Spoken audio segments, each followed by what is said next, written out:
আপনি মুক্ত, তখনও এখনো। শুধু শুধু আপনার কাছে আমার আমার একটি মিনতি, রাখা না রাখা সম্পূর্ণ আপনার উপর। এখানে যদি আরো কটা দিন থাকেন, আমার মা হয়তো একটু শান্তিতে মরতে পারবেন।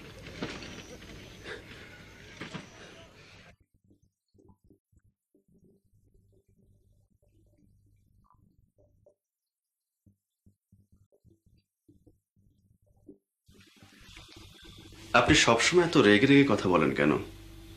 আপনার কি ধারণা রেগে রেগে কথা বললে, কাউকে অপমান করলে খুব স্মার্ট হওয়া যায়? তো যায় না মিস প্রীতি। এই যে আপনি আমাকে রাবিশ বললেন, এতে কিন্তু আমি রাবিশ হয়ে যাইনি, বরং আপনার মুখটাই নষ্ট হলো। আমার কাছে আপনার ভাবমূর্তিটাও ক্ষুণ্ণ হলো।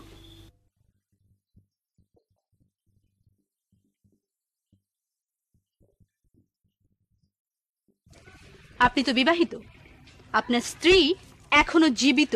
এই বিয়ে আমি মানি না, সেই স্ত্রীকে অস্বীকার করি না।